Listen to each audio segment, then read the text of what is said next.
01net TV, toute l'actu high-tech, avec cette question qui est la question de l'année. C'était même la question de l'année dernière. Ce sera peut-être même la question de l'année prochaine aussi. C'est probable. Apple va-t-il sortir une montre connectée? Ah oui, et si on a bien un qu'on attend au tournant, c'est bien Apple avec sa fameuse iWatch, dont on ne sait même pas si ce sera le vrai nom d'ailleurs. Mais c'est vrai que ça frémit du côté des montres connectées. On en voit de plus en plus, on en a vu énormément au CES. Et tout le monde attend qu'Apple sorte de son antre et présente cette montre connectée. D'autant que les rumeurs ont fusé ces derniers jours, Jérôme. Effectivement, les rumeurs continuent d'apparaître ici et là sur le web. Alors il est temps maintenant de faire le point sur ces rumeurs avec notre spécialiste, Pierre Fontaine.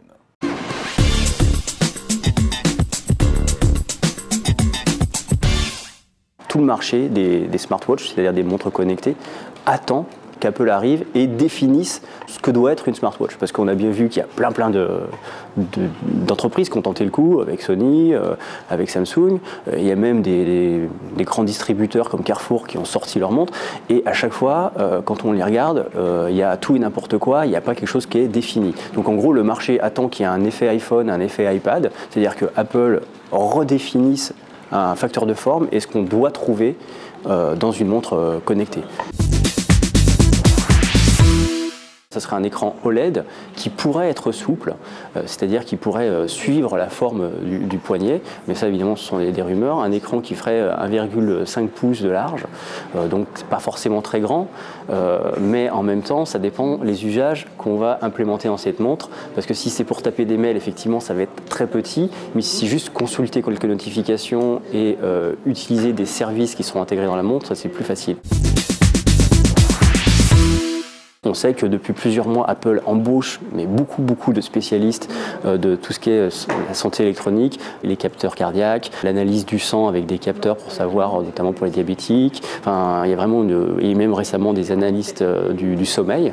Donc il y a vraiment un gros enjeu qui va être la santé électronique et la relation entre l'utilisateur, sa smartwatch, et évidemment le smartphone qui permettra d'avoir certainement des graphismes et des applications qui mettront en valeur ces informations. Apple serait en train de travailler à différentes technologies pour son iWatch. Alors une technologie qui existe déjà dans certaines montres, qui serait du rechargement via les mouvements, donc kinétiques. Les mouvements généreraient de l'électricité, ou en tout cas une partie de l'électricité consommée par l'appareil.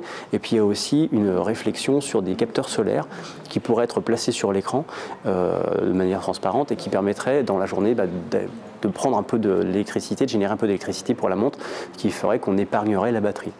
Alors évidemment, ça, ce sont des pistes de recherche et les technologies ne sont pas encore forcément matures. Donc les spécialistes disent « Ok, très bien, très bonne idée, mais a priori, ça ne sera pas prêt pour la première iWatch ». Les rumeurs pointent plutôt vers une fin d'année 2014, c'est-à-dire on va dire dernier trimestre, à partir de on va dire septembre-octobre, annonce septembre-octobre et puis arriver sur le marché soit immédiatement, soit un peu étalé dans le temps. Donc c'est plutôt une sortie vers la fin d'année parce qu'il y a beaucoup de choses à faire. Les rumeurs et les informations qui viennent des chaînes de production disent qu'ils ont quelques problèmes technologiques et problèmes techniques à réussir à produire en masse, sachant que généralement Apple entre en production de masse pendant 3-4 mois avant de lancer un produit. Donc là on a des retours de problèmes en chaîne de production qui pourraient être réglés, admettons, fin février, début mars. Donc on va dire, en mars, on lance des premières productions de masse. Donc on compte 3 mois, on arrive en septembre, parce qu'il y a l'été, on ne va pas sortir un produit pendant l'été. Vu les recrutements qu'ils ont fait parmi des grands pontes de l'industrie du luxe, on se doute qu'ils ne vont pas faire une iWatch à 15 centimes. Morgan Stanley a récemment sorti une analyse, alors c'est une analyse, c'est la prospective on va dire, où ils estiment que l'iWatch pourrait être vendu 299 $, au moins pour un des modèles, s'il y a plusieurs modèles. Surtout, ce qui est intéressant, c'est que Morgan Stanley a rejoint la meute des analystes qui portent tous ses espoirs sur l'iWatch pour lancer le marché, parce qu'ils disent qu'en un an, elle pourrait générer 17,5 milliards de dollars en un an. Grosso modo, l'iWatch porterait le marché et ferait décoller le marché, et ça serait bon pour Apple, mais aussi pour tous les autres fabricants.